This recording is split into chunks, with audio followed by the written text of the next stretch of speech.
Buenas tardes a todos, bienvenidos a nuestra quinta y última clase del curso Mesoamérica, sus límites geográficos y delimitación cultural 2, el periodo clásico. Bueno, hoy vamos a terminar nuestro curso haciendo una recapitulación de los elementos más importantes que tiene Mesoamérica durante este periodo. Y me gustaría comenzar preguntando a ustedes si tienen algún comentario o alguna duda de todo lo que hemos visto hasta ahorita.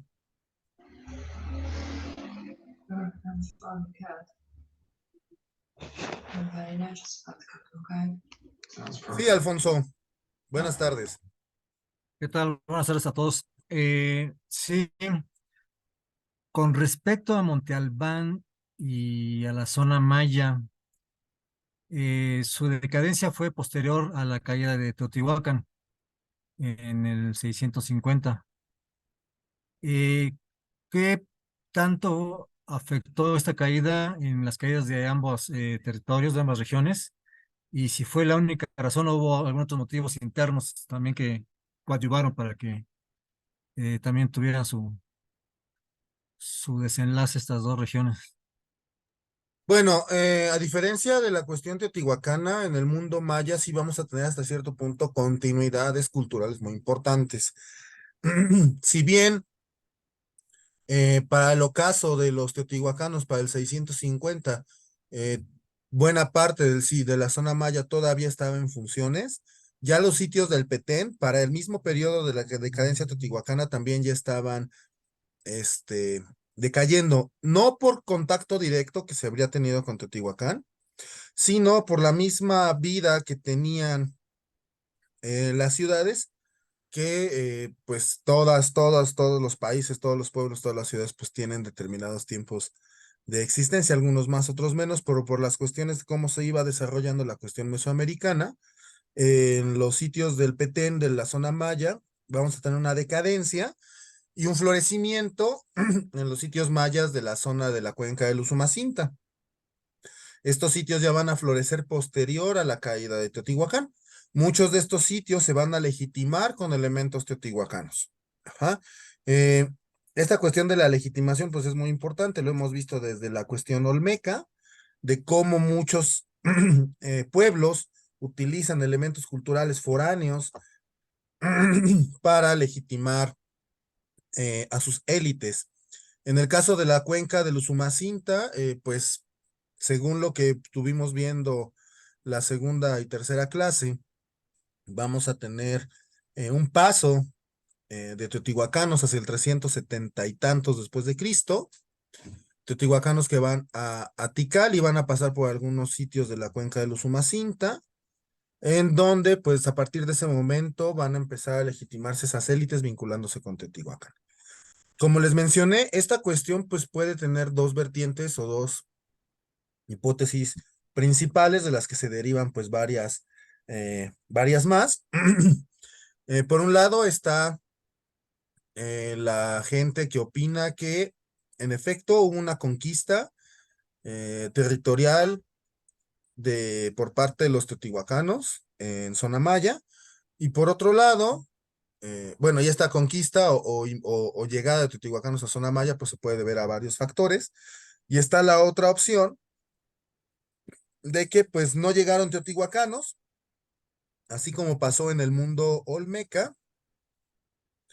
eh, los mayas, tanto del Petén del periodo clásico temprano como los de la cuenca del Usumacinta del periodo clásico tardío, van a usar elementos culturales teotihuacanos para legitimar a sus élites.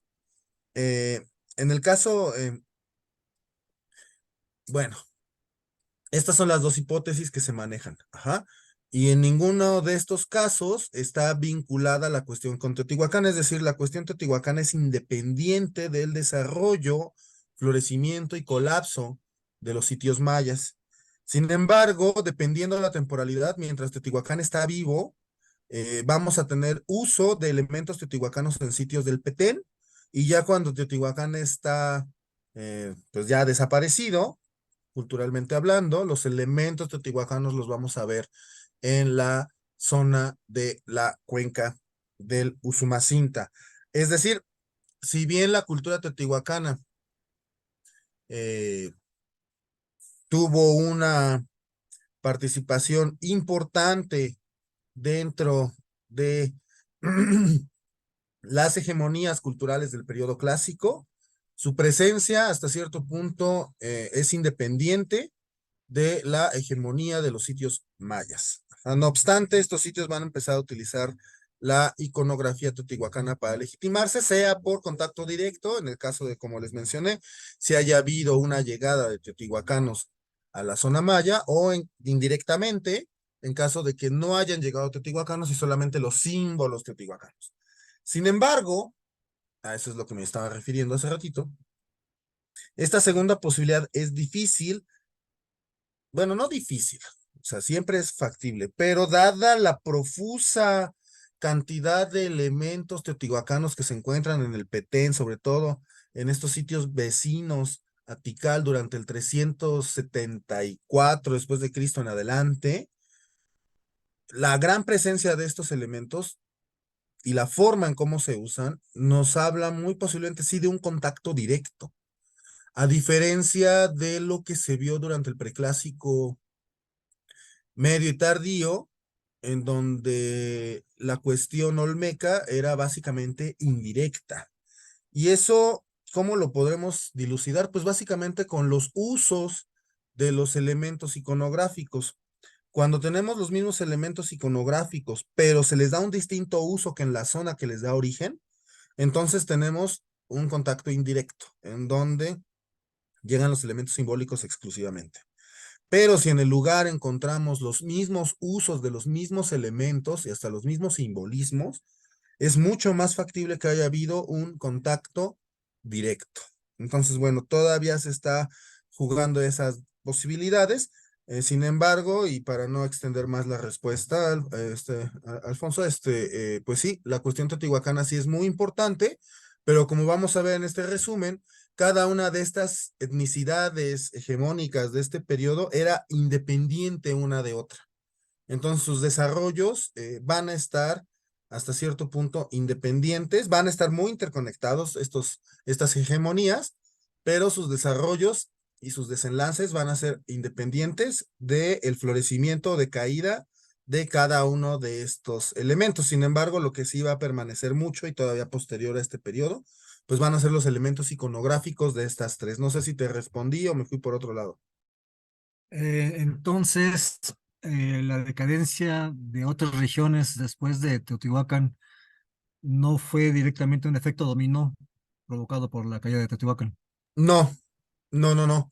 Ya mucho de ese efecto dominó, Mm. como vimos, se dio durante el 500, del 500 en adelante, con la desertificación de los sitios norteños. Aquí vamos a ver un mapita, miren. Ahorita vamos a regresar. Aquí está. Estas son las dos fronteras mesoamericanas.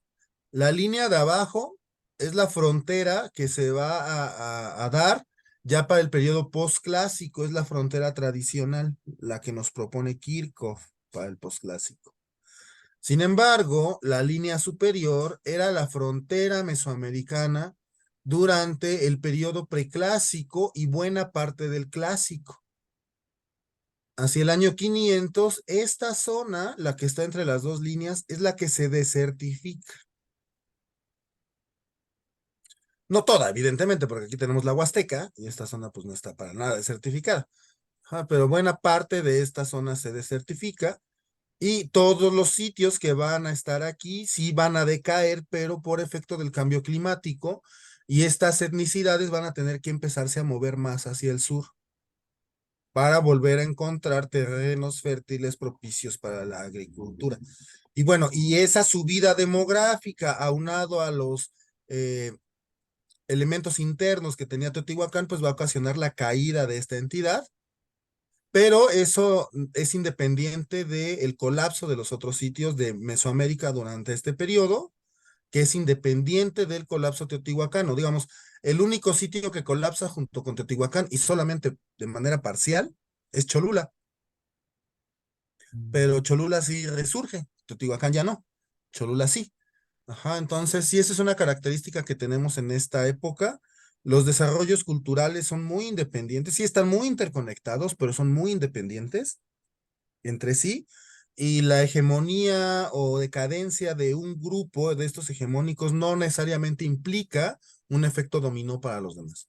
Todavía vamos a tener, pues, por ejemplo, para la zona de Oaxaca, una cantidad de años considerable de hegemonía zapoteca en Monte Albán, aún después de la caída de Teotihuacán. La hegemonía zapoteca de Monte Albán va a ir decayendo hacia el 850 después de Cristo. Entonces son por lo menos 250 años más de vida que todavía tuvo esta entidad que Teotihuacán.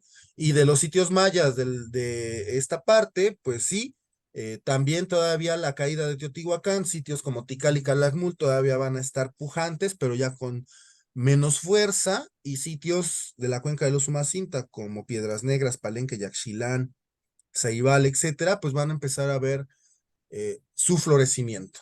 Pero sí, todo esto es independiente del sistema teotihuacano. Ok, sí, esa era la duda que tenía, si había un efecto dominó.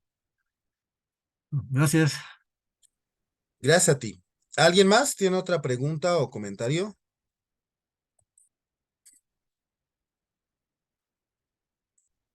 Ángel, sí. Hola, buenas tardes.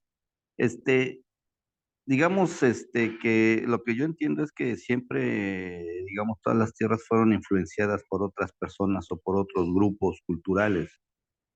Este, digamos, la pregunta es, ¿hay algo, alguna cultura que sea originaria de algún lugar sin que haya sido influenciada por ninguna que venga del norte o del sur en las diferentes, perdón, etapas de la historia? No. Al menos para el caso mesoamericano, todas las culturas mesoamericanas van a recibir en mayor o menor medida influencias de otras, sean contemporáneas o sean anteriores, Ok. aún dentro de los mismos olmecas. Sí, es lo que... Entonces, por ejemplo, cuando hacemos relación a los teotihuacanos, eh, ¿nos referimos que a un grupo de personas que fue influenciado o realmente ya es gente que se va a hacer conocer particularmente por el tipo de trabajo que todo eso que nos ha explicado? Porque luego dijimos teotihuacano, los teotihuacanos, ¿no? O sea, Teotihuacán, pues como que se relaciona a la ciudad, pero cuando hablamos de la persona y realmente fue una ciudad que estaba, digamos, muy influenciada, ¿no? Por varios grupos culturales. Entonces, cuando hacemos relación a los teotihuacanos, digamos, son precisamente originarios ya de esa región o a partir de algún momento ya no se mezclaron con nadie, ¿no? ¿O cómo fue eso? Bueno, respecto a los teotihuacanos, pues sí, evidentemente también van a recibir una influencia de manera muy temprana de otros elementos culturales, tanto de Costa del Golfo como de sitios de la zona del sur de la Cuenca de México, y también de la zona de los valles de Puebla, Tlaxcala. Ya cuando se conforma lo teotihuacano en sí, lo teotihuacano, lo que pues, nosotros podemos llamar lo teotihuacano, ya es el resultado de una serie de mezclas de elementos culturales que van llegando a Teotihuacán desde principios de nuestra era. Elementos culturales que vienen de Costa del Golfo, elementos culturales que vienen de zona de Oaxaca, elementos culturales que vienen del Bajío, etcétera. Todo eso se va a mezclar en Teotihuacán y va a salir como teotihuacano, y vimos algunos ejemplos. El talud tablero, que no es de origen teotihuacano, el patio hundido, que no es de origen teotihuacano, la entidad Huehueteot, que no es de origen teotihuacano, la entidad Tlaloc, que no es de origen teotihuacano, etcétera. Ajá. Pero pasaron por teotihuacanas por muchísimos siglos porque esa entidad fue la que las dio a conocer. Pero en realidad cuando hablamos de lo teotihuacano ya estamos hablando de una conflagración cultural mezclada. ¿Ah? Por eso es difícil hablar de Teotihuacán. O sea, en efecto, como refieres, cuando hablamos de Teotihuacán, pues más vale hacer referencia a la ciudad, porque si hablamos de los teotihuacanos, estaremos también metiéndonos en camisa de once varas, porque los teotihuacanos eran varios grupos culturales que vivían en esa zona en específico. Y aunque haya gente que haya nacido en Costa del Golfo, al momento de instalarse en Teotihuacán, se vuelven teotihuacanos. Lo mismo los zapotecas de Oaxaca, lo mismo los mayas del Petén. Al momento en el que llegan y se instalan y empiezan a interactuar y a mezclar sus elementos culturales con los locales, en ese momento se vuelven teotihuacanos. Entonces, cuando hablamos de teotihuacanos, a nivel cultural, pues ya es una mezcla de elementos de distintos sitios, y a nivel poblacional estamos refiriéndonos a gente que viene de muy distintas poblaciones en Mesoamérica. Entonces sí es complicado hablar de los teotihuacanos porque al parecer no era una cultura uniforme, como sí lo tenemos con los zapotecas o con los mayas del Petén de ese mismo periodo. No sé si respondí. Sí, gracias. A ti, Ángel. ¿Alguien más?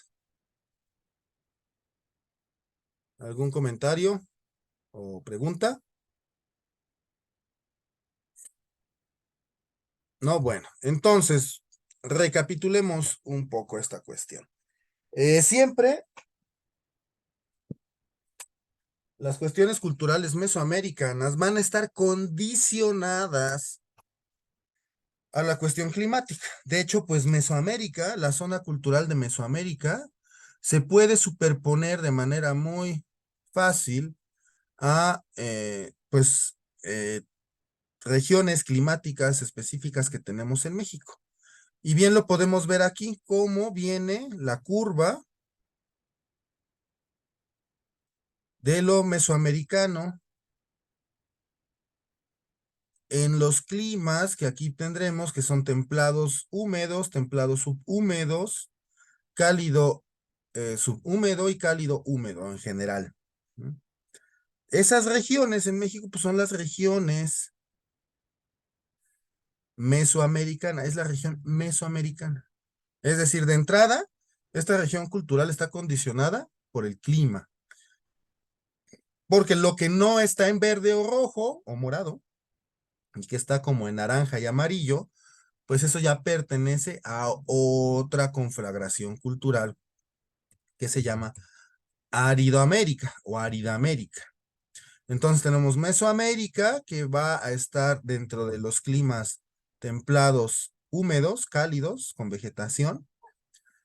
Está Aridamérica, que es la zona seca, y Oasis América, que es una zona pues más reciente, que van a ser sitios, digamos, en donde hay una mezcla entre lo de Aridamérica y lo mesoamericano, no cultural, sino en lo climático, es decir, son sitios que si bien se ubican en una zona desértica, en general, los microclimas que aparecen en esta parte de Oasis América le permiten poder tener a las culturas que se asentan aquí una agricultura continua durante todo el año, similar a lo que tenemos aquí con los grupos mesoamericanos. Veamos, esta ya tercer área cultural, pues ya es más tardía. Las dos áreas culturales que normalmente conocemos, pues es Aridoamérica, la parte seca, y Mesoamérica, la parte húmeda. Así es básicamente la división de este territorio propuesto por Kirchhoff. Y vean, la cuestión de Oasis América está muy restringida a la zona norte de México, noroeste de México, suroeste de los Estados Unidos, que es donde vamos a tener pues algunos ríos importantes que van a permitir el desarrollo de distintos elementos culturales en la zona mexicana, que es lo que nos toca, aunque también vamos a tener lo mismo en la zona del suroeste de los Estados Unidos, que aquí ya no se ponen los ríos porque pues ya no es parte de nuestra carta geográfica.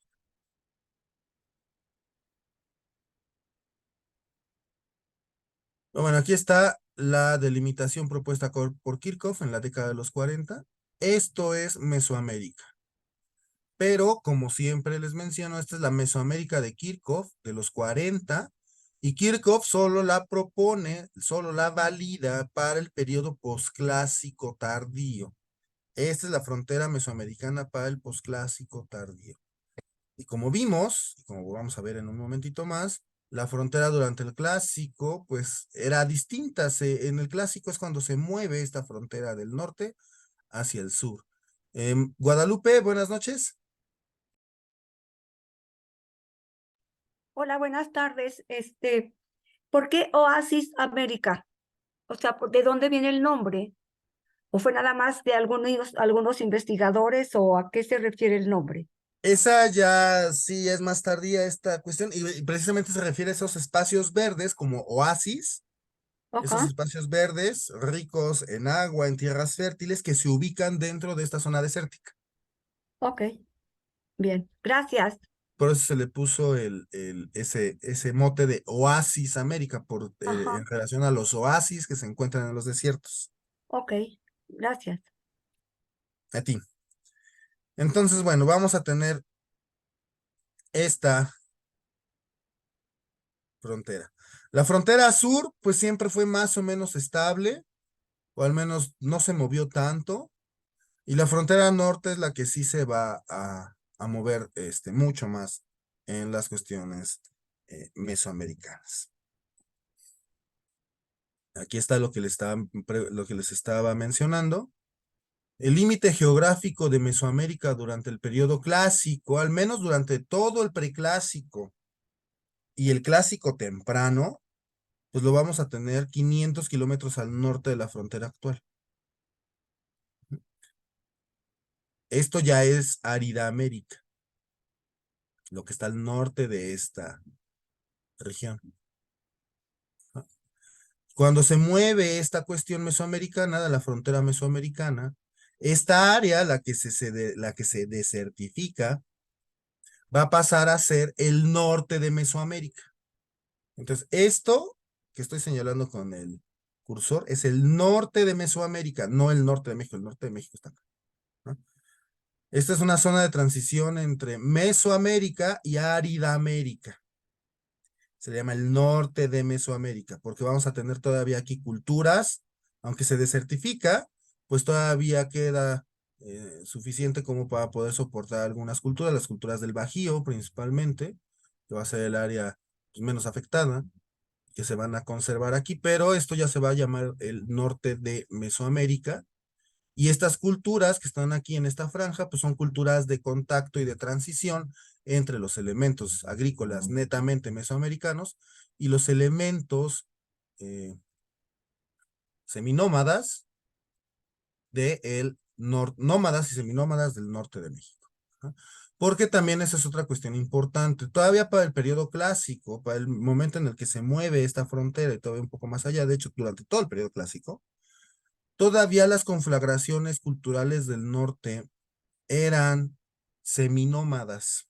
Todavía practicaban mucho esta cuestión de la cacería y la recolección, y en algunos casos vamos a tener sedentarismo de temporal.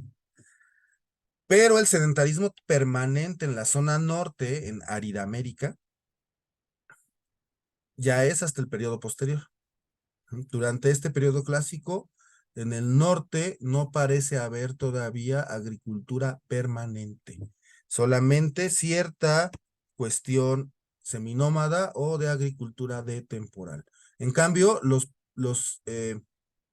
grupos que se quedaron en lo que hoy es el norte de Mesoamérica, pues sí siguieron practicando la agricultura, aunque ya no de manera tan copiosa como antes de este cambio climático, como antes del 500.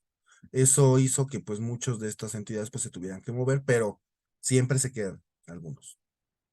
Entonces aquí viene esta frontera mesoamericana. Y bueno, esa es la delimitación. Vean, aquí viene la delimitación.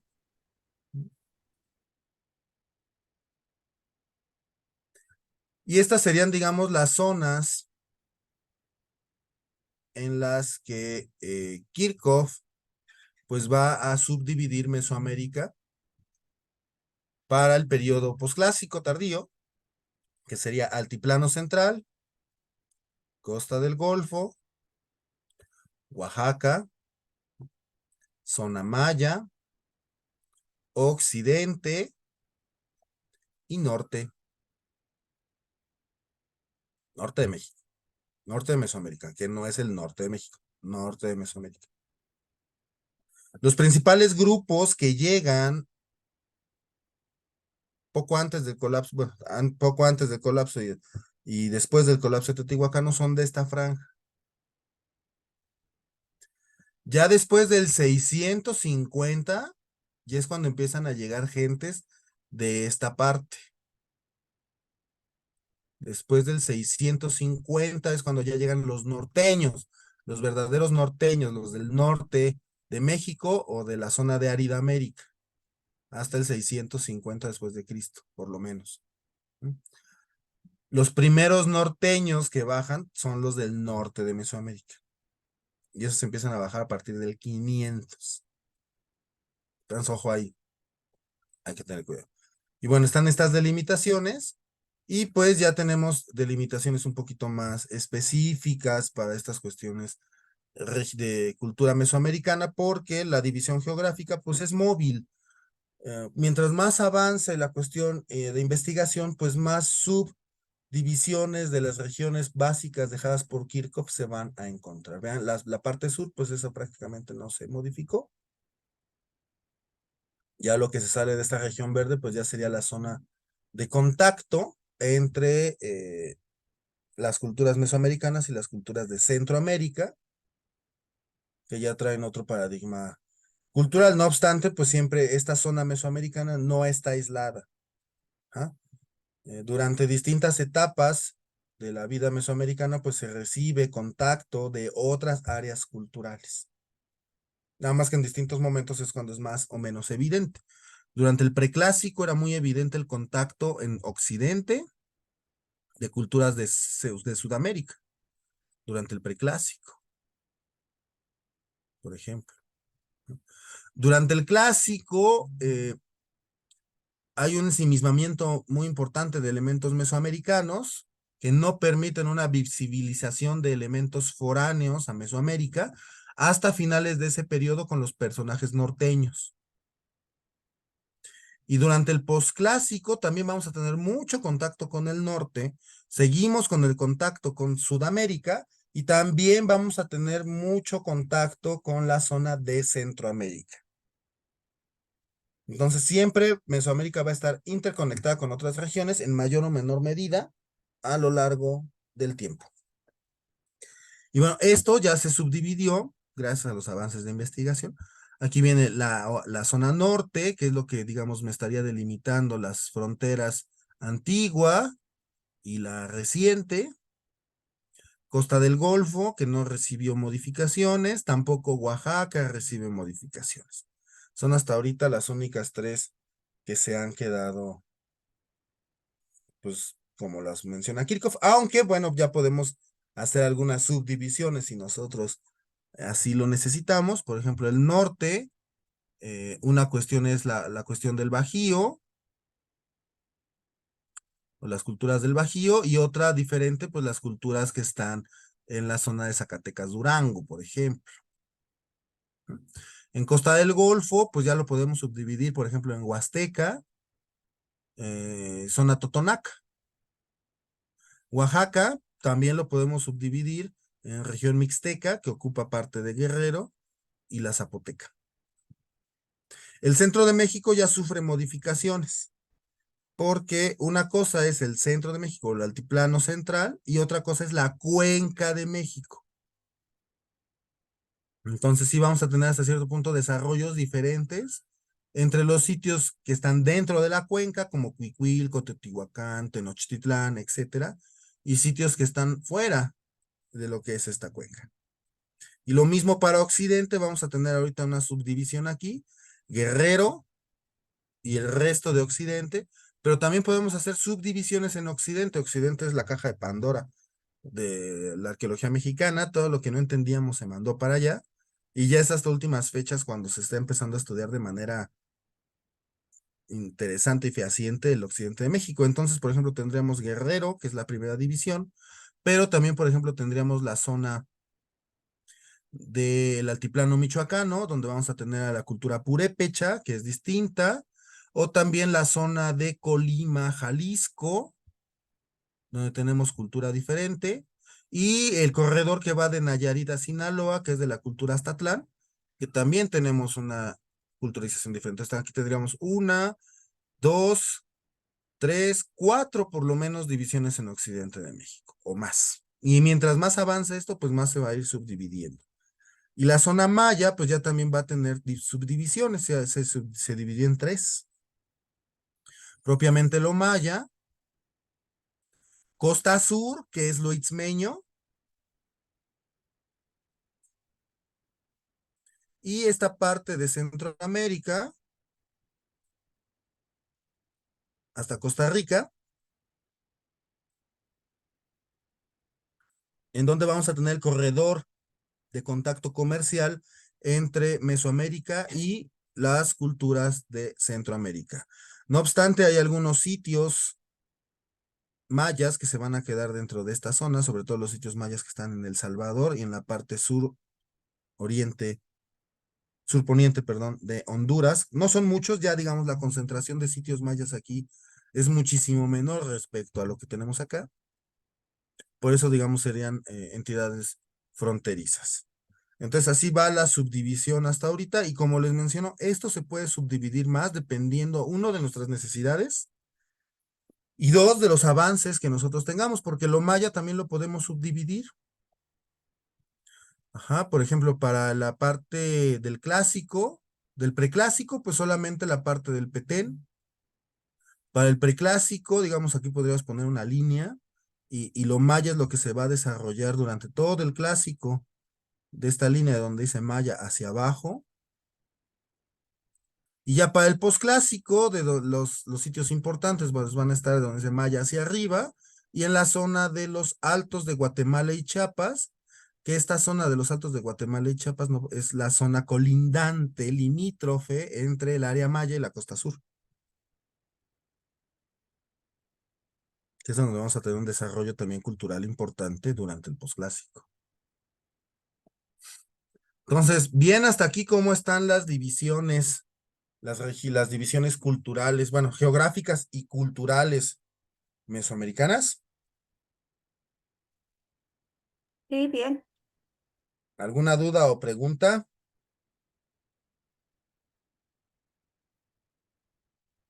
¿No? Bueno, continuemos entonces. Ahora ya vimos la delimitación geográfica. ¿Cómo va la delimitación cultural? Bueno, evidentemente todo el territorio mesoamericano, pues no es que estuviera lleno, ajá, de gente siempre, sino que todas estas culturas pues se van a desarrollar por regiones. Durante el preclásico, pues tenemos la zona preclásico tardío, ya lo que es parte de lo que es zona itzmeña o la costa sur, parte de lo que es también cultura de costa del Golfo, parte de lo que es Huasteca, altiplano central, que se divide en lo que tenemos aquí, propiamente lo que es la cuenca, y los valles de Puebla, Tlaxcala. Vamos a tener la cultura en Guerrero, cerca de la cuenca del Balsas, los elementos mixtecos separados de los elementos zapotecos en Oaxaca, y lo mismo las tradiciones de Occidente. Entonces, durante el preclásico tardío, si bien tenemos una frontera mesoamericana más tirada hacia el norte, las conflagraciones culturales del preclásico pues van a abarcar espacios a lo largo de esta superficie, y estas áreas culturales pues van a tener relaciones en mayor o menor medida con sus contemporáneos, aunque no todas tuvieron relaciones entre sí durante este periodo. Y bueno, ya para el clásico, espérenme porque creo que se me adelantó la diapositiva. Denme un segundo, que tengo que volver a... Aquí está.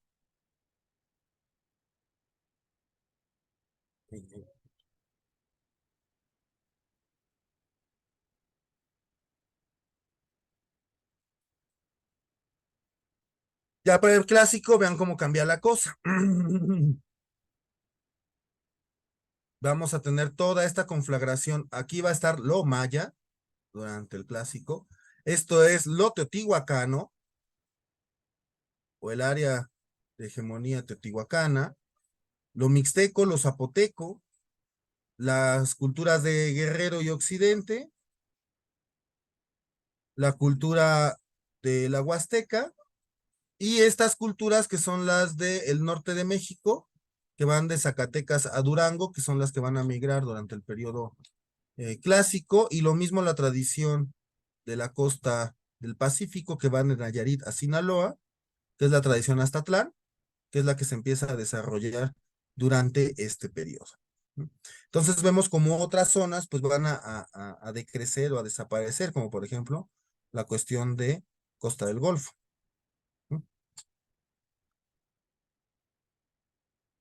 Pues así es como vamos a tener esta conflagración. Ahora, a diferencia del preclásico,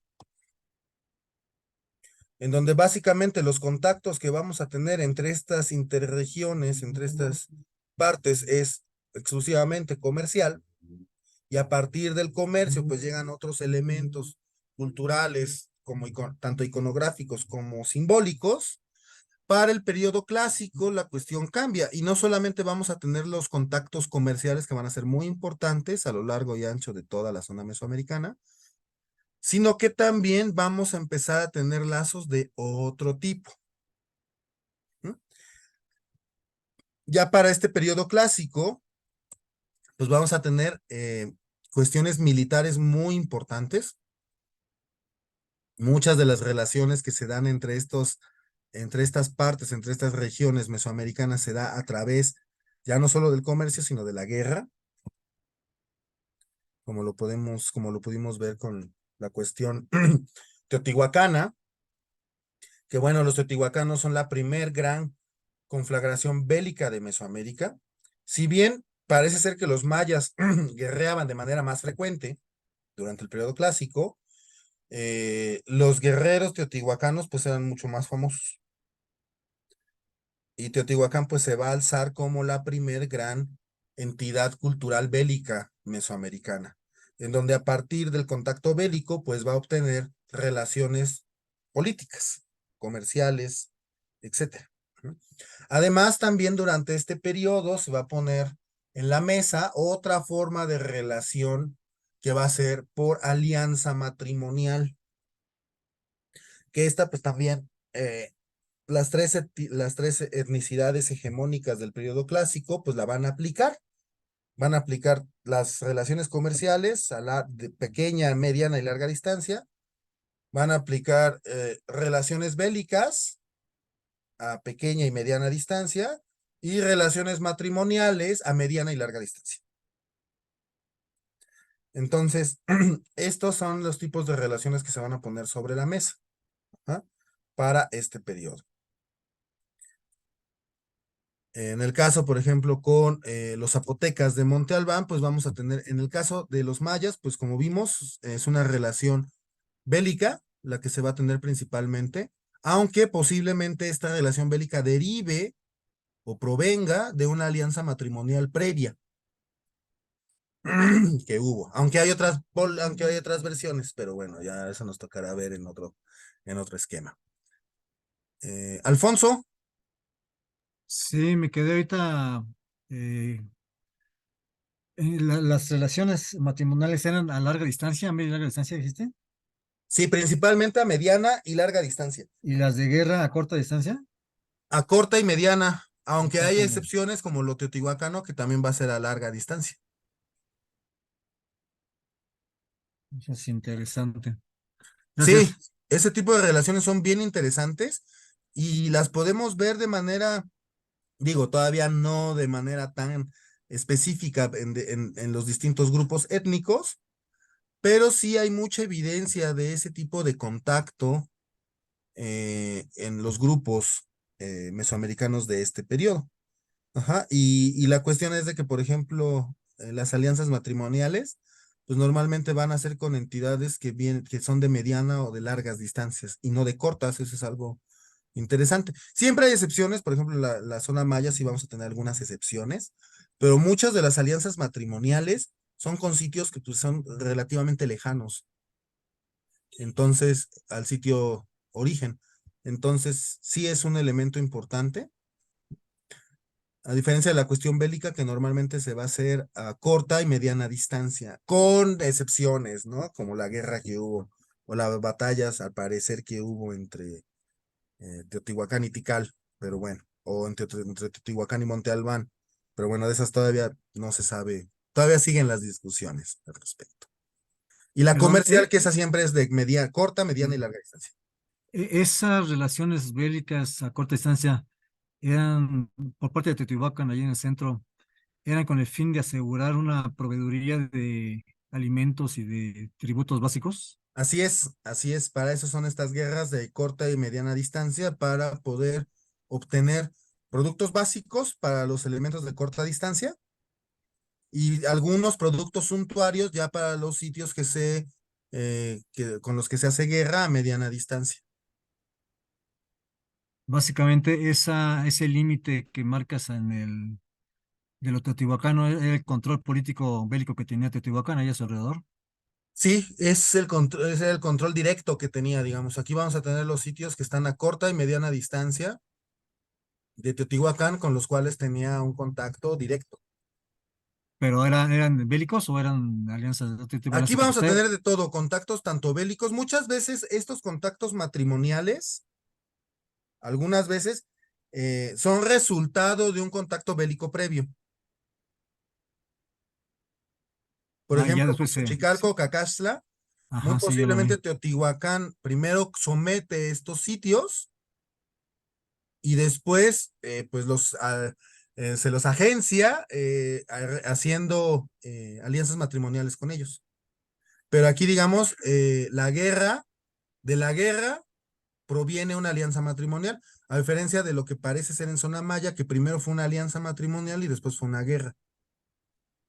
Aquí varía Ajá. dependiendo el contexto o la situación, pero siempre las batallas que son a corta o mediana distancia es para una obtención de recursos básicos que necesita Comida básicamente Ajá, y, elementos comestibles, por y ejemplo. elementos de construcción, ¿no? O algo así. Ajá, ahora que se ha analizado un poco más la cuestión de comercio, se calcula que los elementos básicos, es decir, lo que se necesita de manera cotidiana, sobre todo elementos alimenticios, no viajaban más de 150 kilómetros. Era como el límite. Entonces ese era el primer radio de poder de Teotihuacán, Ajá, de control. sí. Ya más allá de eso, ya no traían, más allá de 100, 150 kilómetros, ya no traían elementos comestibles, ya traían otro tipo de elementos. O Es, comestibles, pero suntuarios también. sí, elementos comestibles exóticos, ¿no? O sea, Ajá. Y ya elementos pejela, suntuarios, elementos que ya son de mayor distancia, de más largas distancias. sí, ya se traen el peje lagarto, digamos, para acá. Ándale, pero eso ya es mucho más larga distancia. Nomás por echar una broma ahí actual. El peje lagarto. Ok, gracias. A ti. Entonces es muy importante ver cómo en la cuestión cultural durante el clásico cambia radicalmente. Si bien en el preclásico es posible que dentro de estas conflagraciones también hayamos tenido alianzas matrimoniales, ese tipo de elementos culturales se ven más en el clásico porque las alianzas matrimoniales ya fueron exogámicas, no endogámicas, ya fueron para afuera. Entonces ya teníamos teotihuacanos casados con zapotecas, teotihuacanos casados con mayas, etcétera. Entonces, ese sí es un cambio muy importante que se va a empezar a dar o que diferencia el preclásico del clásico.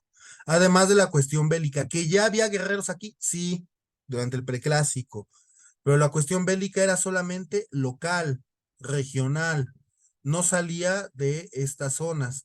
Ya a partir del clásico, ya las guerras ya salieron de las zonas nucleares de los sitios.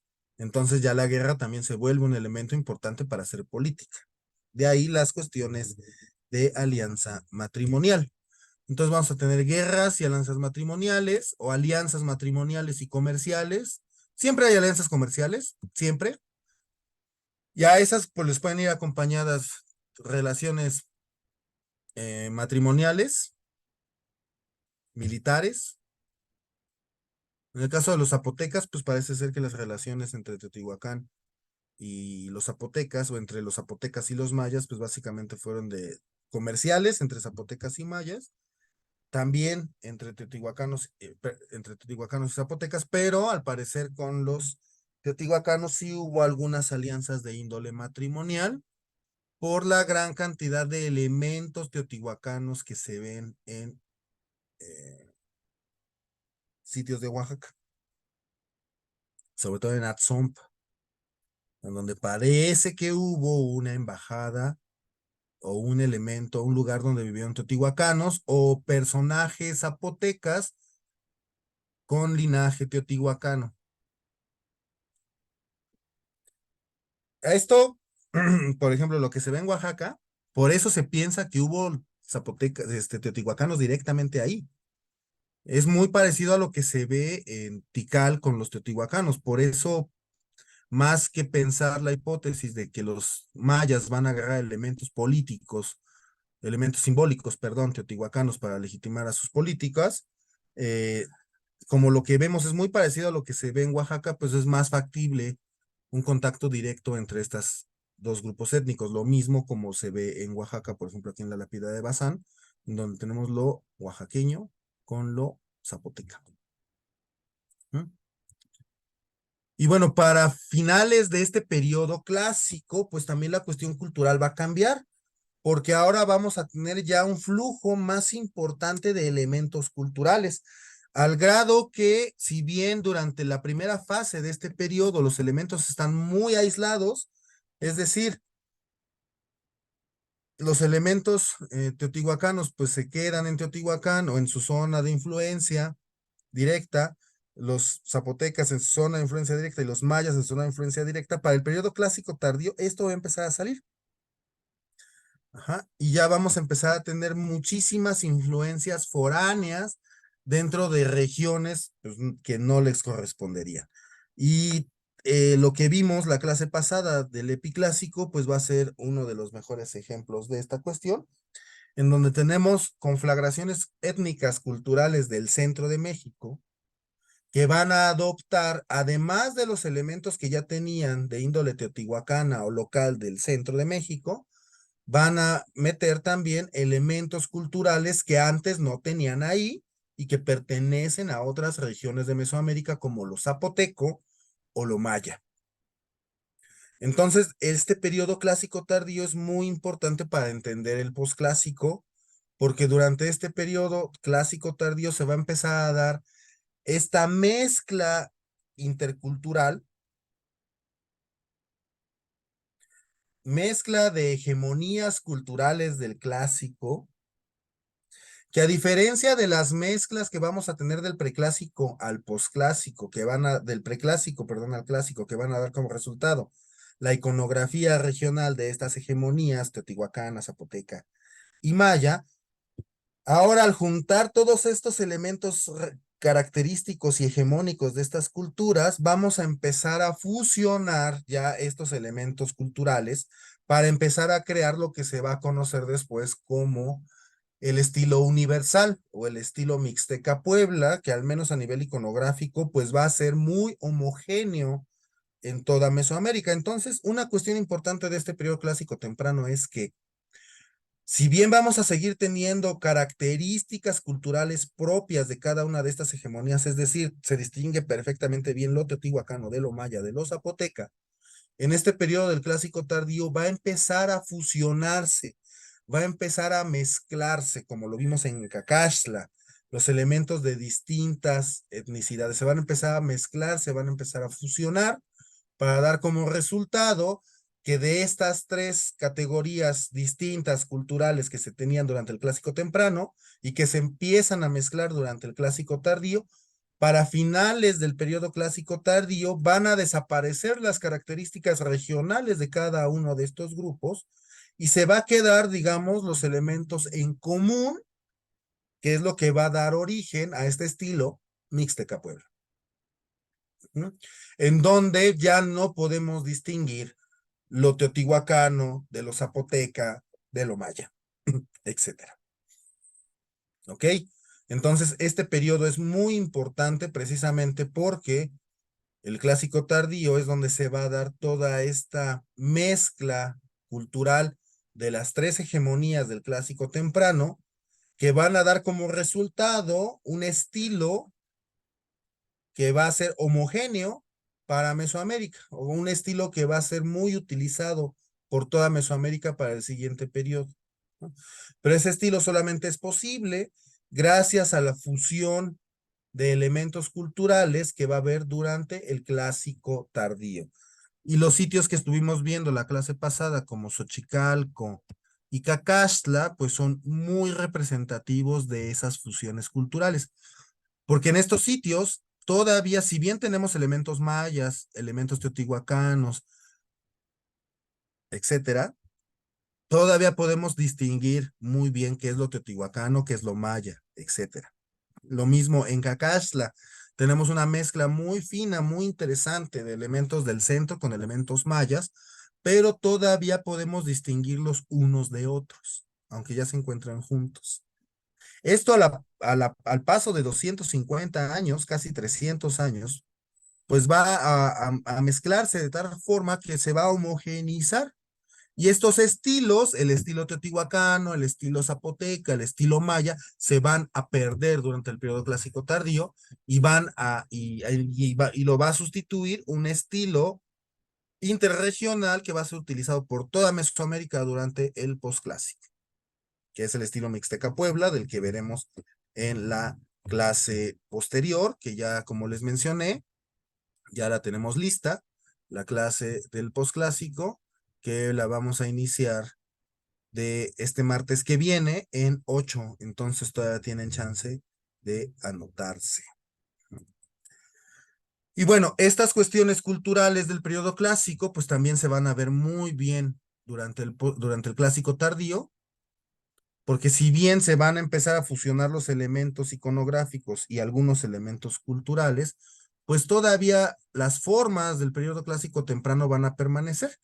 Y un elemento también muy importante que vamos a tener durante este periodo clásico son las dos formas diferentes de hacer gobierno en Mesoamérica. Por un lado está la forma más antigua, que se cree la más antigua, que se le conoce dentro de los bajos mundos académicos mesoamericanos como la ajaucracia. Sí, estamos mezclando raíces de distintos lados, no me importa. Ajá. Esta ajaucracia, pues que sería el gobierno de la Ajau, ¿ah? El gobierno de un solo hombre, en donde un solo hombre, este Ajau, pues va a representar tanto el poder político como el religioso, el ritual y el militar. ¿Uh-huh? Y esa forma de gobierno, pues la vamos a tener con los olmecas, con los mijezoques, con los mayas y en una temporalidad pues corta también con los zapotecas. La otra forma de hacer política en Mesoamérica durante el clásico es lo que se conoce en los bajos mundos académicos de Mesoamérica como el mutepal. Y este mutepal se podría entender como el cogobierno. Esta forma de gobierno durante el clásico, pues el sitio que la va a difundir y la que la va a poner sobre la mesa principalmente va a ser Teotihuacán, pero parece ser que también buena parte de el mundo zapoteca va a estar bajo este paradigma del mutepal, no toda la temporalidad, pero sí buena parte, y también en sitios del clásico tardío, como Cacaxtla, como Xochicalco, como Cholula, se va a mantener esta forma del cogobierno, del mutepal, en donde vamos a tener dos o más gobernantes, ya el número depende a quién lean. Yo soy de la idea de que eran dos, porque esa es la forma que llegó hasta el posclásico. Porque también todavía muchos sitios del posclásico, como Tula, como Chichén Itzá, van a, Chichén, Tenochtitlán, van a estar gobernados bajo este paradigma del mutepal, del cogobierno. La jaucracia va a entrar en declive durante el clásico tardío y son pocos los sitios del posclásico que van a tener todavía la ajaucracia. El mutepal pues va a ser como más utilizado para los elementos mesoamericanos. Y en este mutepal, en el caso de que sean dos, como aparece en Xochicalco, como aparece en Cacaxtla, como aparece en Cholula, y como muy posiblemente también aparece en Teotihuacán, en un caso, uno de los gobernantes pues se encargaba de las cuestiones rituales y religiosas, y el otro se encargaba de los elementos políticos y bélicos. Es una hipótesis. Esta hipótesis, pues basada en cómo estaba la conflagración mexica, por ejemplo, en donde el Cihuacóatl, que era el otro gobernante del que casi no se habla, porque como representaba lo religioso y lo ritual, pues los españoles dijeron, no, no, no, esto es idolatría, pero el otro gobernante de Tenochtitlán, el Cihuacóatl, tenía este control de la cuestión religiosa y ritual, a diferencia del Tlatoani, que era el que tenía el control de las cuestiones políticas y militares. Entonces, así es como por lo menos, esta es una de las hipótesis del mutepal. Obviamente, pues si le meten 3 personas, pues uno va a ser el político, otro el bélico y el otro el ritual religioso. 4, pues ahí le subdividen, etcétera. Ajá.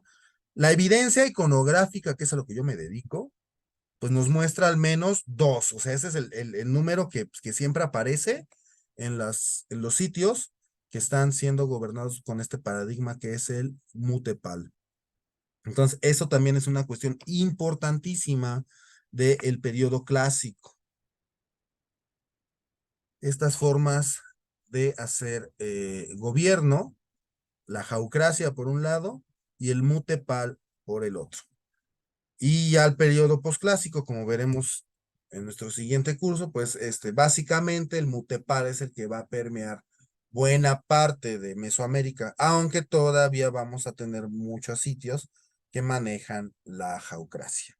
Y bueno, y gracias a esta conflagración de mezcla cultural que se va a dar durante este periodo, que es el clásico tardío, para el posclásico temprano, pues vamos a tener una regionalización cultural diferente. Para el posclásico temprano, la zona, por ejemplo, lo que es el altiplano central, ahora sí ya tenemos las dimensiones del altiplano central porque van a ser los límites en donde vamos a tener la conflagración, por ejemplo, de lo tolteca. Lo que está en naranja, de lo totonaco. Lo que está en morado, de lo huasteco. Ajá. Lo que está en rosa, de lo mixteco. Lo que está en amarillo, bueno, como amarillo fosforescente, en lo zapoteco. Y lo que está en el azul, en lo maya.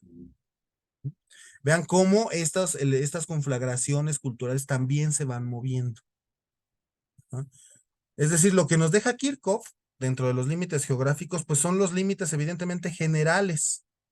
Y de ahí, cada periodo de Mesoamérica, posclásico temprano, posclásico medio, preclásico tardío, clásico temprano, clásico tardío, posclásico temprano y posclásico tardío, se va a mover. Es como si respirara esta zona en donde sus fronteras se van moviendo dependiendo de la temporalidad. Alfonso, ¿tienes pregunta? Y ahorita me vino a la mente cuando mencionaste los dos tipos de gobierno. Cuando se menciona en los libros de historia o las clases, los señoríos, ¿son la jaucracia o son mutepal? Al parecer, bueno, hay de todo. Dentro de estos señoríos, dependiendo la región en donde esté el señorío, es si vamos a tener ajaucracia o mutepal. Normalmente es mutepal, ya para el posclásico, porque es cuando se habla de señoríos, principalmente durante el posclásico. Sí Ajá. van a tener un mutepal, pero algunos todavía manejan ajaucracia, sobre todo los que están en zona maya, los del Soconusco. Pero, por ejemplo, Texcoco era mutepal también. También, O sea, ¿quién era el otro de Nezahualcóyotl? El complemento. Nezahualcóyotl era un tlatoani, el otro pues era un cihuacóatl. El problema es que como cuando llegan los españoles, toda esta cuestión de la religión y de la ritualidad, pues es del diablo, es blasfemo. Entonces se trata de borrar, se trata de eliminar. Y muchos nombres de estos Cihuacóatl se perdieron. Pero sí tiene sus Iguacotles, Sí, Nezahualcóyotl. sí. Todo Tlatoani tiene su Cihuacóatl. Todo. Ok. Porque es esta cuestión de opuestos complementarios que se Sí, está manejando también en cuestiones de política. sí, porque el famoso de acá, Tlacael, ¿no? Fue Tlacael por varios periodos. Ajá, Tlacael fue Cihuacóatl de 4 Tlatoanis mexicas. Sí. Que decían Esa es que otra era, cuestión. Es algo que todavía no entendemos bien. Ajá. Porque había dos personajes importantes, pero por ejemplo, el que cambiaba más seguido era el gobernante, era el que llevaba las riendas política y bélica. y que salía de trancazos, ¿no? Ajá, y en cambio el Cihuacóatl pues tenía, parece ser que podía tener permanencias más largas dentro de esta cuestión de gobierno. Ajá. Aunque también le gustaba el trompón a este Tlacael, ¿no? Sí, pero es algo que todavía no se estudia muy bien, porque normalmente pensamos que los dos subían al trono y los dos dejaban el poder al mismo tiempo, pero en realidad no, y eso lo vimos un poco en las estelas de Xochicalco, que si bien no las podemos leer completamente, sí sabemos que hay fechas, y muy posiblemente algunas de esas fechas estén indicando la entronización de esos dos gobernantes de Xochicalco, Pero y que no, las fechas que aparecen son distintas. exacto, no son al mismo tiempo. No son las mismas. Entonces Ok. parece ser que si bien eran dos gobernantes, el Mutepal trataba de dos gobernantes, estos gobernantes también eran independientes. Sí, No, tiene, digamos, no independientes entre sí, sino independientes dentro de la cuestión de gobierno. Es decir, la caída de uno no implicaba que el otro también fuera a salir del gobierno. sí, tenían funciones diferentes, complementarias. Ajá, exactamente. Como tenían funciones diferentes, pues hasta cierto punto la cuestión política que llevaban era hasta cierto punto independiente entre ellos. Ajá. Por lo mismo, eran personajes que no subían al mismo tiempo al poder y que no lo dejaban al mismo tiempo, sino que pues es como que se alternaban, digamos. Y parece ser que el Cihuacóatl o el personaje que tenía las riendas de poder religioso y ritual, parece ser que podía tener más duración en el poder que el que llevaba las cuestiones políticas y bélicas. Supongo que por la misma naturaleza del cargo, evidentemente. Sí, no lo llevaban a las guerras, ¿no? Ajá. Así es. Así como Axayácatl que llegó así con, con sus trancazos de allá de Michoacán, ¿no? Que le dieron su felpa. Justo, o sea, sí, un gobernante sí podía salir a la guerra. Un Tlatoani, por ejemplo. Un Ajá. Cihuacóatl, no. Sí, Entonces, como por lo que, mismo, pues era más movible la parte política bélica que la ritual y religiosa. ajá. Pero bueno, Gracias. hay que todavía analizar mucho más esto. Y bueno, otro elemento importante que se va a dar durante este periodo del clásico tardío es el cambio de paradigma. Este cambio de paradigma pues va a afectar toda la cuestión mesoamericana y también va a hacer que se pueda dar el giro ontológico, tanto en el iconográfico que ya les mencioné, es decir, de esta mezcla de tres hegemonías culturales distintas entre ellas, pues nos va a dar una sola. Pues lo mismo para la cosmovisión, porque durante este periodo clásico, durante el clásico tardío, va a entrar en Mesoamérica, producto del contacto con los grupos del norte de México, no del norte de Mesoamérica, del norte de México, una nueva cosmovisión que va a ser la cosmovisión de guerra y sacrificio. La guerra ya la teníamos, pues veas Teotihuacán, veas el zona maya del periodo clásico temprano. ¿Mm? Pero esta cuestión de el sacrificio no necesariamente estaba vinculado a la guerra.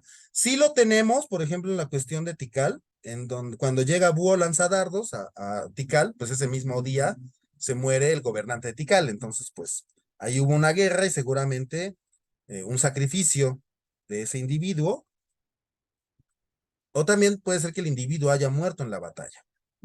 Sin embargo, a partir del periodo clásico tardío y por el contacto que se tiene con los grupos norteños del norte de México, vamos a empezar a ver una cuestión muy importante en donde la guerra se va a utilizar no solo para poder tener afianzadas rutas de comercio y provisiones, sino que también otro elemento muy importante para el cual se va a empezar a utilizar la guerra va a ser para la obtención de cautivos. Cautivos que no voy a usar para trabajar o cautivos que no voy a usar como esclavos como normalmente se utilizaban, sino cautivos que voy a utilizar para las cuestiones de sacrificio ritual en los sitios prehispánicos, en donde mientras mayor la jerarquía del individuo capturado para sacrificar, pues mejor era el sacrificio. Y estos sacrificios por algo se empezaron a hacer importantes, porque la captura de individuos para sacrificar se volvió a finales de este periodo clásico el único modo de movilidad social en Mesoamérica. Por eso es que la guerra se empieza a volver importantísima para los mesoamericanos. Antes la movilidad social era casi imposible, casi imposible. ¿Ah? Pero es a partir de la guerra y de que se empieza a dar esta cosmovisión de guerra y sacrificio, que a partir de estas conflagraciones bélicas puede haber cierta movilidad social. Entonces, un campesino, si salía bueno para los fregadazos, pues podía dejar de ser campesino y volverse un guerrero y fundar una nueva línea de linaje de guerreros, ya no de campesinos agricultores, ahora de guerreros. Y eso pues la va a hacer subir dentro de la escala social. Algo que de otra forma, en otra temporalidad, habría sido imposible.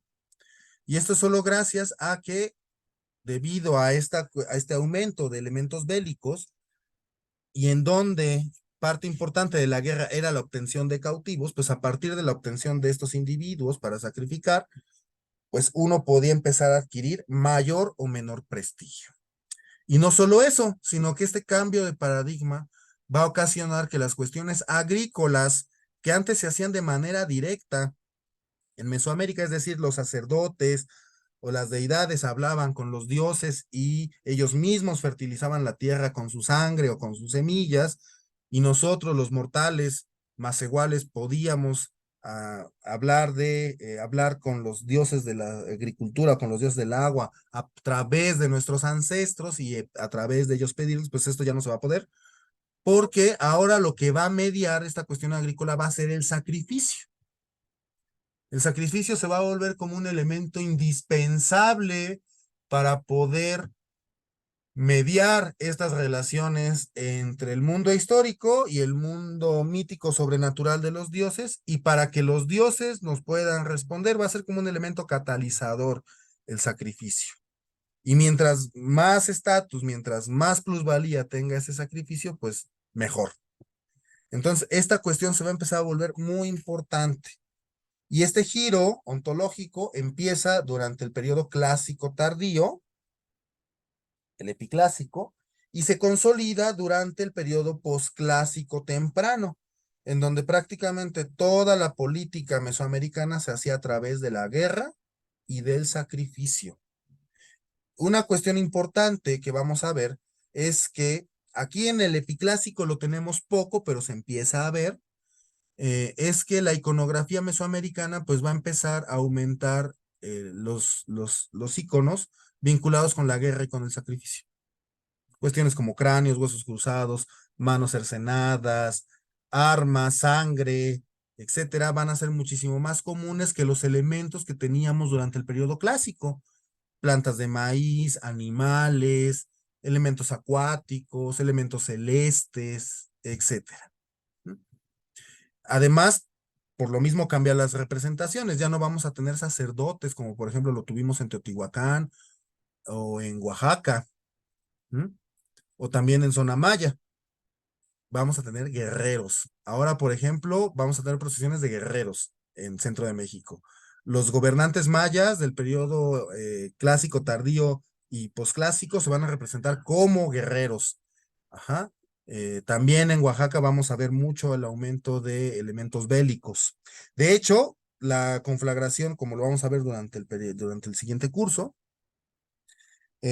mucha de esta cuestión de guerra y sacrificio, pues proviene a partir del paradigma tolteca.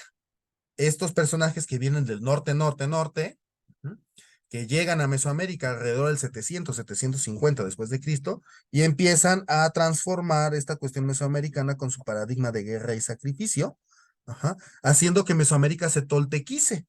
Entonces, lo que vamos a tener durante el clásico tardío, finales del clásico tardío, finales del epiclásico y todo el posclásico temprano, es la toltequización de Mesoamérica, en donde pues muchos elementos, muchas conflagraciones culturales locales, como por ejemplo los mixtecos, en lugar de zapotequizarse o de agarrar elementos zapotecas, no, los dejan de lado completamente y van a agarrar elementos toltecas, se van a toltequizar. Y dentro de esa toltequización, pues vamos a tener toda esta iconografía de guerra y sacrificio. Ya no hay sacerdotes, o más bien, sí hay sacerdotes, pero también los acompañan guerreros. O procesiones de sacerdotes son sustituidas por procesiones de guerreros. Los gobernantes se representan a sí mismos ya como guerreros, ¿ah? Y también con actitudes de sacrificio ritual. Muchas veces también los títulos de los gobernantes cambian, eso se ve en la zona maya. Ya los gobernantes adquieren títulos de señor de 20 cautivos, señor de 30 cautivos, señor de 80 cautivos. Entonces, todas estas cuestiones vinculadas con la guerra y el sacrificio van a empezar a dar un giro muy importante a las cuestiones culturales mesoamericanas del clásico, pero ya se va a dar al final de este periodo, por lo que se va a ver de manera muchísimo más vigente y visible durante el posclásico, aunque aquí durante el clásico tardío epiclásico es cuando se empieza a dar esa nueva conflagración cosmogónica, de la que vamos a hablar mucho en el siguiente curso. Y bueno, ¿hay alguna pregunta o comentario? Hasta aquí. Alfonso, por favor. Entonces, ahora, ¿dónde quedó esa versión de que la toltequización era expresión de sabiduría y paz y todo aquello bonito que alguna vez escuchamos? Ah, bueno, eso ya es a partir de la interpretación de los mexicas. Porque para los mexicas, ajá, los toltecas fueron esa alta cultura que trajeron todo a Mesoamérica. Para los mexicas, los toltecas casi casi traen el fuego, traen la metalurgia, traen todos estos elementos de alta cultura mesoamericana, Y de conocimiento que de tanto se... reconocimiento. Por eso pero nada más para los mexicas, ¿eh? Ah, sí, Para los mexicas ser tolteca era como ser un artista, exacto, se le llaman artistas. ajá. Pero eso nada más era para los mexicas. Para todos los demás, ser un tolteca era ser un carnicero. Sí, ya me di cuenta. ¿Y qué relación está en esta totequización con el culto a Quetzalcóatl? Ah, eso es bien interesante porque, como vamos a ver en el próximo curso, en el sitio arqueológico de Tula Chico, existe, bueno, es un sitio que es también de este periodo, del periodo epiclásico. A ver, déjenme ponerles una diapositiva de eso. Digo, lo vamos a ver bien en el siguiente curso, porque pues pertenecería más a las cuestiones de allá.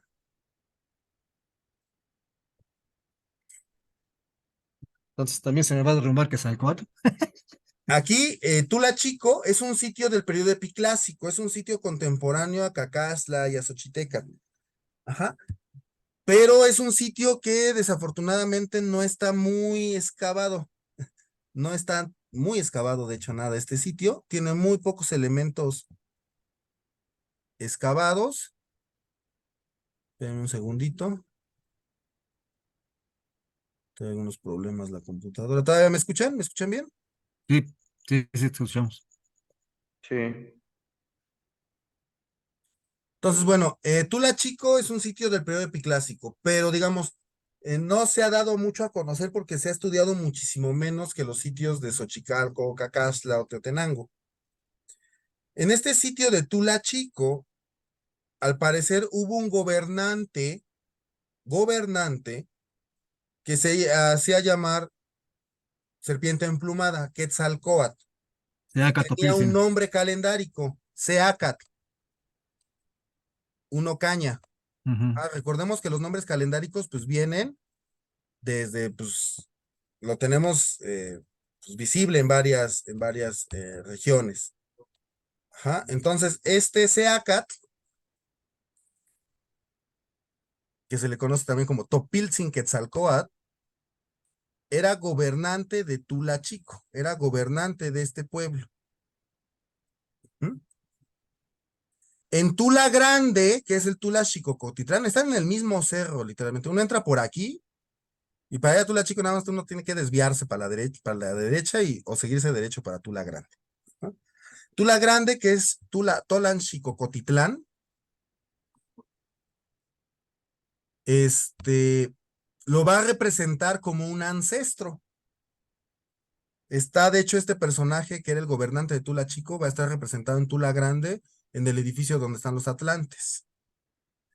Por ahí va a estar representado como ancestro, junto con otro personaje que también gobernó Tula Chico, que se hizo llamar Espejo Humeante, o Tezcatlipoca.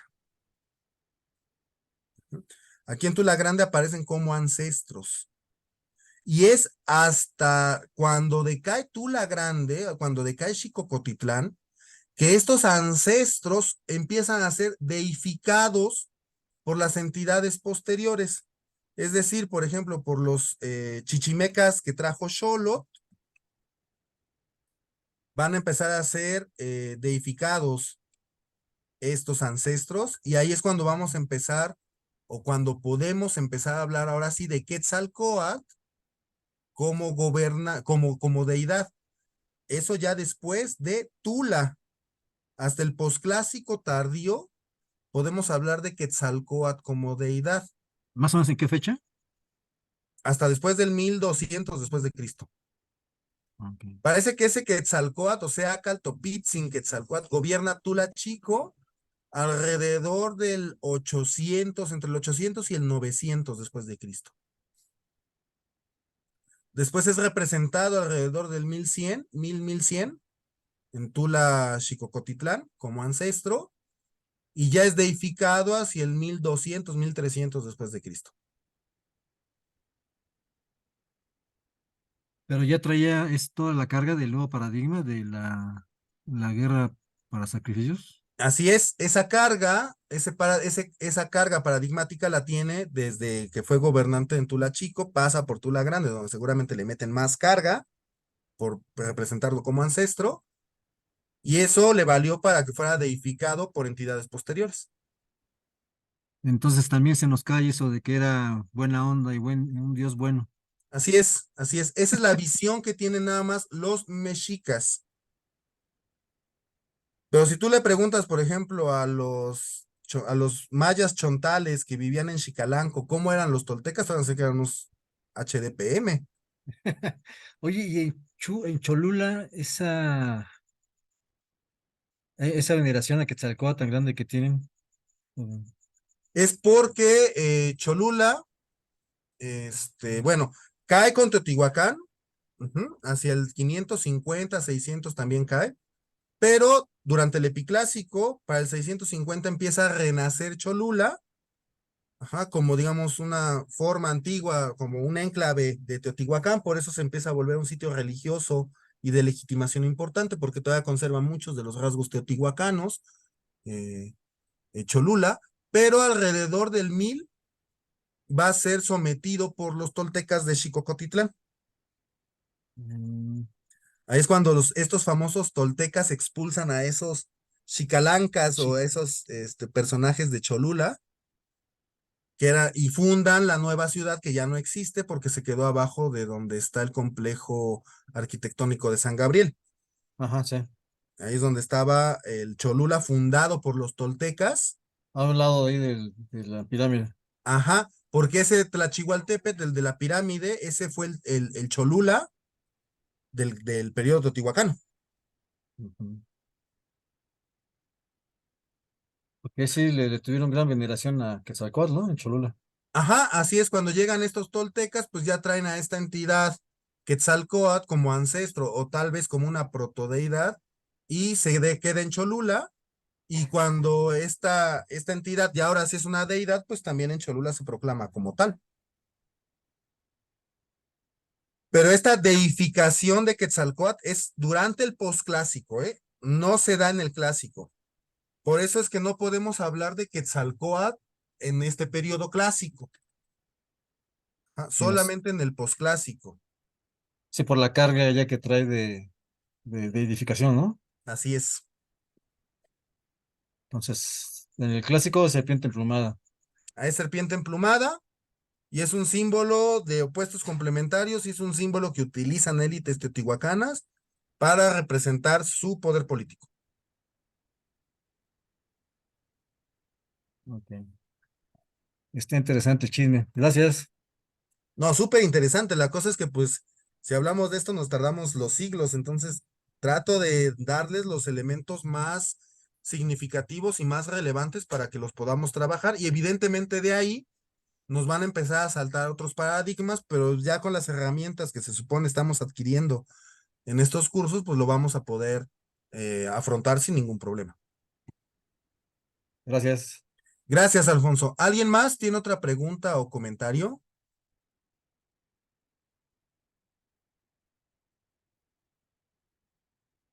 Hable ahora o calle para siempre. ¿No? ¿Nada?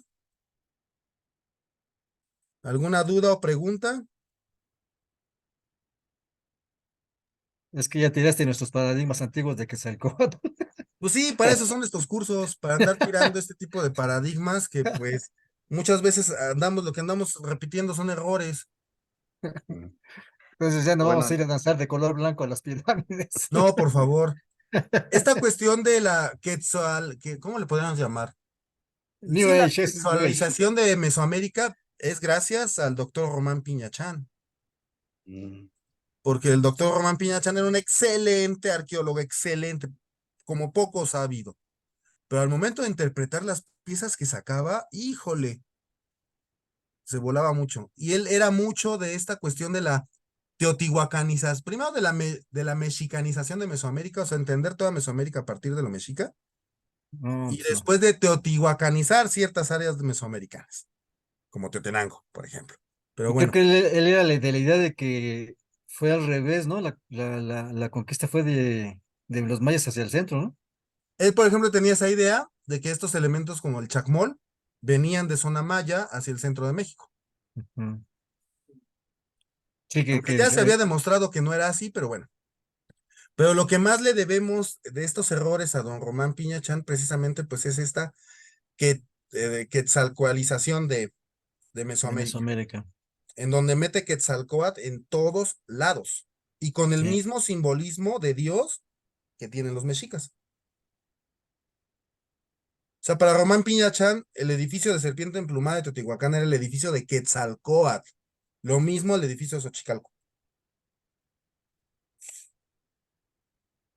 O sea, para don Román Piñachán ya esa entidad de Quetzalcóatl, de hecho, para él existía desde los Olmecas. Sí, por ahí hay algunos libros que sí mencionan eso. Sí, que es una entidad, una deidad que se trae desde el mundo olmeca. Desde los Muchos le Olmecas. compraron esa hipótesis, como por ejemplo algunos olmequistas como Clark o Paul, que le compraron eso y ven, por ejemplo, en El Señor de las Limas a varias entidades del posclásico mesoamericano, entre ellas a Quetzalcóatl. Porque gracias a estos trabajos que hizo Román Piñachán, sobre todo durante la década de los 60s y 70s, pues va a mexicanizar o a teotihuacanizar Mesoamérica y va a tender puentes culturales directos desde olmecas hasta mexicas. De ahí la cuestión de cultura madre, etcétera. Entonces, para eso son estos cursos, para pues dejar de decir cosas que pues ya dentro de la academia sabemos ya no son válidas, pero muchas veces se siguen repitiendo porque como les mencioné al principio del curso, los textos a los que tenemos acceso normalmente como guías, pues son textos muchas veces que ya tienen 50, 60 años o más de publicados. Entonces, pues tendemos a repetir errores que dijeron los grandes maestros. Entonces, para eso son este tipo de cursos, para actualizarnos según las últimas investigaciones, las últimas informaciones, Y esta actualización es permanente porque, como les mencioné también desde la primera clase, las cuestiones mesoamericanas se trabajan a base de hipótesis. Hipótesis que se pueden sostener en mayor o menor medida con los elementos arqueológicos que se van descubriendo. Y como toda hipótesis, pues es susceptible de cambios, de modificaciones o de anulación total. Entonces, nunca nos casemos con estas hipótesis mesoamericanas porque, como hemos visto a lo largo de este curso y de los cursos que hemos tenido previamente, cambian, tienden a cambiar. Algunas de manera muy lenta, muy lenta, vaya que lento, pero otras muy rápido. Y estos cursos precisamente nos sirven para actualizar nuestro speech, para actualizar nuestra información precisamente de estos temas cambiantes de las áreas mesoamericanas. ¿Y Alfredo López Austin qué tan actualizado está? Mucho, pero pues también trae algunos errores ahí Está, importantes. Por está ejemplo, a la mitad, ¿no? De los dos. no, está un poco más para acá. ¿Más para acá? Sí, por ejemplo, que se andaba más a la mitad de los dos era don Miguel León Portilla. Mm. Pero Alfredo López Osti sí andaba más para acá. Tenía algunos errores que, pues, evidentemente, pues, el hijo de su tiempo, pues, ya tenía ciertas teorías asentadas, pero, por ejemplo, esta cuestión de los 13 cielos y de los 9 inframundos, para el doctor López Austin es una cuestión netamente prehispánica. Sin embargo, investigaciones recientes, porque yo digo recientes porque se empezaron a hacer del 2010 para acá, pues nos indican que muy posiblemente esa división de 13 y 9 pues no es para nada prehispánica, sino más bien refiere a una división que se trajo de Europa, que entró en Europa más o menos en esas épocas, y por eso se confundió con una visión étnica, pero en realidad, pues no, y así, pues hay varios, todos los grandes, todas las grandes eminencias, todos los grandes investigadores, siempre tienen algunos errores, siempre. Todos tenemos errores, siempre. No hay ningún investigador del mundo antiguo que tenga en todo la razón, ninguno. Entonces fue una versión eh, mexicanizada del infierno de Dante Alighieri. Así es, así es. Estudios de la doctora Katarzyna Mikulska, estudios de la doctora Ana Díaz, que en paz descanse, nos indican que muy posiblemente esa división más bien de 9 y 13, viene a partir del contacto con los españoles, porque es a partir del contacto cuando se representan estos números dentro de los elementos mesoamericanos y no tenemos ninguna evidencia de esta división previo al contacto. Ya tumbaste otro Ese es un ejemplo paradigma. nada más. Ya tumbaste otro paradigma. No, y así hay muchos, y por eso pues hay que tomar estos cursos conmigo, con otros colegas, que sepan ustedes que también estén versados en estos temas, porque pues normalmente somos nosotros los que estamos en contacto con este mundo académico, que luego es medio payaso e inaccesible para la gente normal, y pues traemos esas informaciones recientes a ustedes, pues ya un poco digeridas, un poco también ya pasadas por nuestro análisis propio, pues para tratárselas de ofrecer de la manera más fácil posible. Me vas a quitar el sueño. Que ya tumbaste paradigmas. Pues para eso son estos cursos. Gracias. Gracias. Ángel, ¿tienes pregunta? Sí, una pregunta era precisamente relacionada, digamos, con nuestro buen amigo Serpiente Emplumada. Entonces, digamos que desde el periodo preclásico y hasta finales del clásico era una serpiente emplumada, ¿no? Un personaje, digamos, que representaba a dioses y ya fue a partir de, digamos, del preclásico, no, perdón, del posclásico, que se va a transformar en personaje. En Es así Dios, más o menos en Dios, pero, en o sea, Dios. un personaje se va a transformar en ese ser mítico, ¿no? Así es. Eh, y digamos, posteriormente, bueno, porque como es, ya empezamos a descubrir una parte de la historia que quizás no teníamos idea, pero es bonito. Entonces, hubo otros personajes que fueron nombrados que Quetzalcóatl durante, bueno, como es otro curso, ¿no? Pero mi duda es, el nombre de Quetzalcóatl era dado a un personaje importante o realmente también eso es mítico. O sea, si existía, digamos, el ser supremo que tenía una sabiduría excelente y que era nombrado Quetzalcóatl. E- ¿Existía? Ese es el mito de los mexicas, de este personaje, de este individuo que era el ser supremo. Por referencias iconográficas, sí existió un Quetzalcóatl histórico, que es el que se va a convertir después en deidad. Ajá, ese Quetzalcóatl histórico vivió durante el clásico tardío. Y ya de ahí lo empezaron a hacer ancestro y después divinidad. La cuestión es de que aparecen muchos Quetzalcóatl, que en Cholula, que en Chichén, etcétera, etcétera. Entonces, aquí otra vez nos vamos a mover en dos hipótesis principales.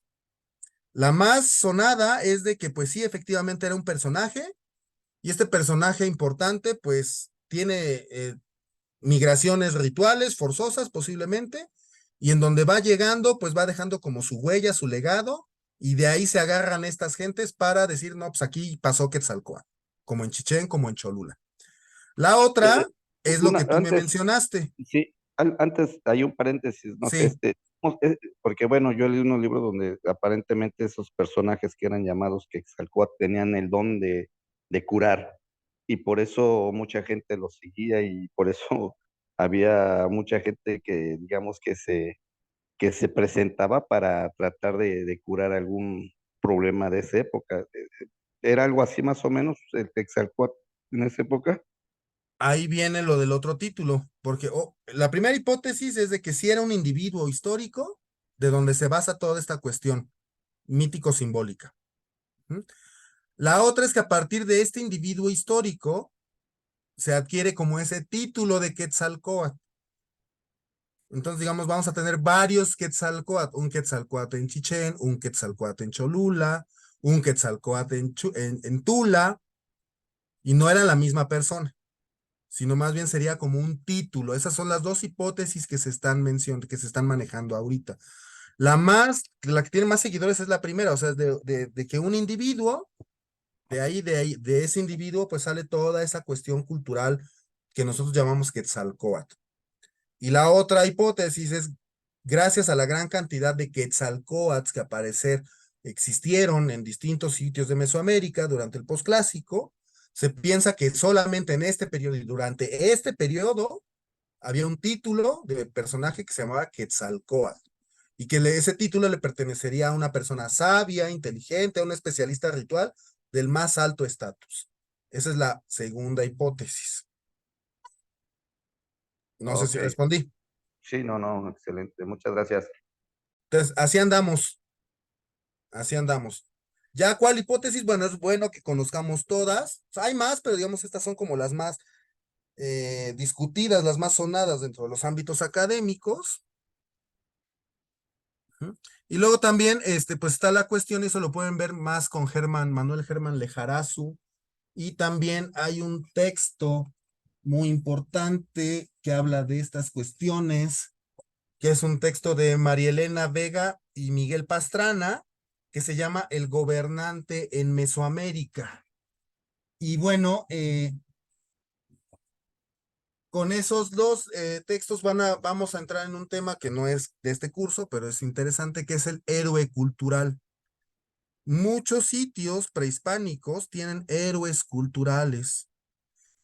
Ajá. Los más conocidos, los dos más conocidos, hay más, pero los dos más conocidos en Mesoamérica son Quetzalcóatl y Ocho Venado. Ujú. Que estos personajes posiblemente provengan de un personaje histórico, pero rápidamente por otras conflagraciones culturales, sobre todo posteriores, se va a mitificar. Y cuando lo mitificas, cuando te mitifican, te meten de cosas que ni tenías nunca. Pero bueno, ahí te las echan. Entonces, estos héroes culturales pues son propensos a pasar por este tipo de cuestiones como las que estuvimos hablando, Ángel, en donde por un lado devienen de gobernantes o por el otro lado devienen en títulos de gobierno. Ok, sí, sí, sí. Gracias. ¿Alguien más?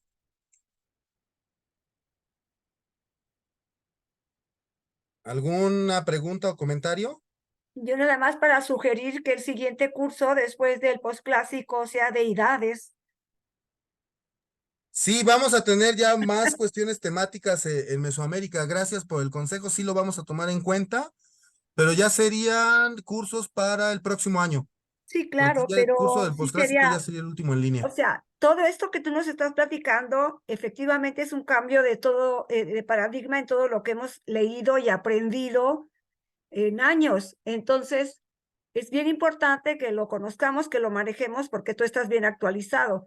Y la verdad, ya debemos dejar de repetir y repetir lo que se dijo hace 50 años, ¿no? Si ya hay cosas nuevas que rechazan estas ideas. Ujú. Exactamente, gracias, güey, pues exactamente, pues sí, ya hay que empezar a actualizarnos en un amplio sentido para no andar repitiendo estos esquemas antiguos que tuvieron su valor, su validez en cierto momento, pero pues actualmente ya están fuera de uso y pues no debemos de repetir más esas cuestiones que ya se consideran en muchos casos erróneas. Entonces Claro. sí, gracias por tu comentario, sí lo vamos a tener en cuenta para el próximo curso en línea que hable de Mesoamérica, unas cuestiones de los dioses en Mesoamérica estaría también Me encantaría. interesante. Gracias. Gracias a ti. Bueno, ¿alguien más? ¿Algún comentario o pregunta? ¿Todo bien? ¿Se ha quedado más o menos claro? Evidentemente, este es un curso introductorio, ¿eh? No crean que aquí ya vimos todo el hilo negro de esta cuestión del clásico. Todavía falta mucho, pero por cuestiones de tiempo me he enfocado en lo más importante, en lo principal. Y espero que no tengan dudas o muchas dudas. Obviamente siempre van a salir cuestionamientos, pero sí me gustaría dejarles en claro que si tienen alguna duda, pues sea ahorita o después, con mucho gusto, se las podemos responder. Y como ya les he dicho, lo peor que puede pasar es que les diga, pues no sé, pero de ahí no va a pasar. Entonces, sin miedo, hagan todas las preguntas que ustedes requieran. Y si ya no tienen preguntas o comentarios, pues no me queda más que agradecerles su presencia, agradecerles su preferencia por este curso sobre las otras opciones que había con otros colegas. Muchísimas gracias. Espero que este curso haya sido de su agrado, que les haya gustado la dinámica y la exposición, que les hayan gustado los materiales que les presenté. Y los espero, como les he mencionado, para el próximo curso que tendremos ya muy pronto, el del 28 de noviembre en adelante, donde vamos a hablar del tercer periodo en Mesoamérica, del que más conocemos, que es el periodo posclásico, un periodo muy interesante del que pues yo también les recomiendo no perderse este curso y recuerden que tienen un descuento especial por haber participado en este curso del periodo clásico. Entonces, si no hay más preguntas o comentarios de su parte, pues no me queda más que agradecerles mucho su preferencia, su atención y esperarlos para el curso de el postclásico. Muchísimas gracias a todos. Fabio, sí. Hola Arturo, entonces esta sesión queda aquí, ¿verdad? Así es, la lista la vamos a pasar con el examen del que ahorita vamos a hablar. Ok, entonces todavía no se acaba la sesión, ahorita vamos a hablar del examen. Así es. Muy bien. Ok, gracias Gracias. Arturo.